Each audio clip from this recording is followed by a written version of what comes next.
আমি শীতকালত জেনেৰেলি শ্বাস-প্ৰশ্বাসজনিত বেমাৰসমূহ বেছি দেখা পাওঁ, যেনে ধৰক চৰ্দি, কাহ, জ্বৰ এনেকুৱা বেমাৰবিলাক বেছি দেখা পাওঁ। আৰু খুব এইকেইটা বেমাৰতে আচলতে তেওঁলোকে ডক্টৰক ভিজিট কৰিব লগা হয় বা তেওঁলোকে হস্পিটেল যাব লগা হয়। সাধাৰণতে শীতকালত আপুনি বাকী যিখিনি বেমাৰ আছে, যেনে ধৰক ডায়েৰিয়া বা ফুড পয়জনিং, এইবিলাক কম দেখা যায়। আৰু শ্বাস-প্ৰশ্বাসজনিত বেমাৰৰ বাহিৰে আৰু এটা খুব কমন হয়, এইখিনি কমন বেমাৰ এটা দেখা দিয়া যায়, যিটো হয় আপোনাৰ যিসকল লোকৰ উচ্চ ৰক্তচাপ থাকে, অৰ্থাৎ হাই BP, তেওঁলোকৰ প্ৰেছাৰটো অকণমান বঢ়া দেখা যায়, যাৰ ফলত গৰম দিনতকৈ ঠাণ্ডাৰ এই ছিজনটোত আপোনাৰ হাৰ্ট এটেক, ষ্ট্ৰ'ক এইবিলাকৰ যিটো সংখ্যা অলপ বাঢ়া যেন আমি লক্ষ্য কৰোঁ।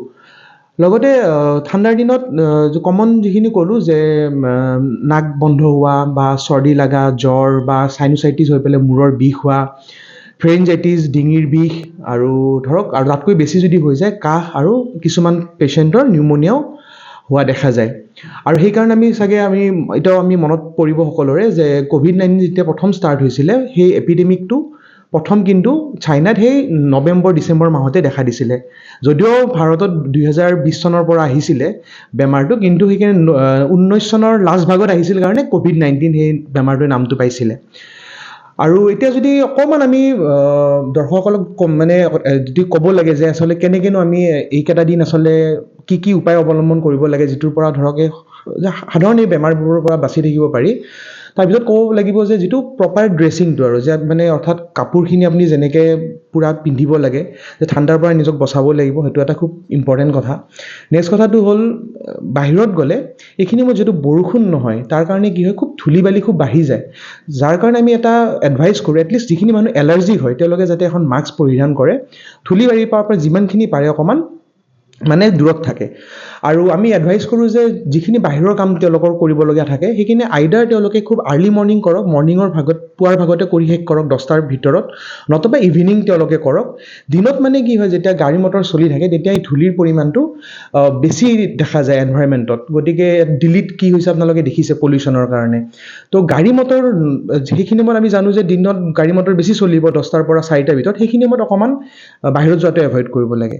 নেক্সট কথা কি, খাদ্যাভ্যাসৰ ওপৰত আমি অলপ গুৰুত্ব দিব লাগে। স্পেচিয়েলি ভিটামিন চি থকা খাদ্য খুব বেছিকৈ খাব লাগে, কিয় ভিটামিন চি আমাৰ বেমাৰ প্ৰতিৰোধী ক্ষমতা, ইমিউনিটিটো বঢ়ায়।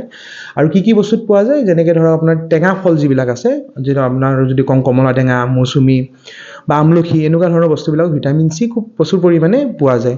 তাৰ বাহিৰে আমি যাতে ডেইলি কিবা এটা প্ৰটিনৰ উৎস এটা আমি খাব লাগে।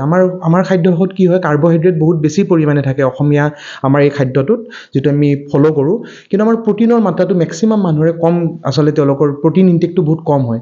আৰু প্ৰটিনটো আচলতে আমাৰ শৰীৰৰ কাৰণে বহুত ইম্পৰ্টেণ্ট বস্তু, আৰু সেইকাৰণে এটলিষ্ট যিসকল যদি ভেজিটেৰিয়ান হয় তেওঁলোকে খাব লাগিব তেওঁক চয়াবিন হওক বা গাখীৰৰ বস্তু, দৈ বা পনীৰ বা আপোনাৰ যিবিলাক বুট মগু জাতীয় বস্তু যিবিলাক আছে, ৰাজমাহ, এইবিলাক বস্তু খাব লাগে যিবিলাকত খুব বেছি প্ৰটিন থাকে।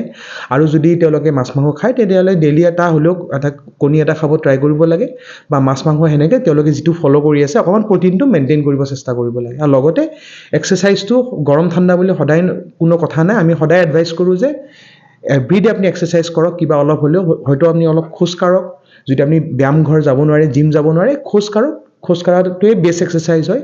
আৰু এইখিনিয়ে বস্তু আচলতে যদি কমনলি ফ'ল' কৰে, আপুনি নিশ্চয় এই বেমাৰবোৰৰ পৰা বাচি থাকিব পাৰিব। লগতে চবতকৈ ইম্পৰ্টেণ্ট কথা যে এলকহল আৰু স্মকিং, এই দুটা বস্তু যাতে আপোনালোকে যিমান পাৰে এভইড কৰক। পাৰিলে এইটো বস্তু আপুনি নকৰিবই, এইটো বস্তুত নল'বই এই বস্তুটো।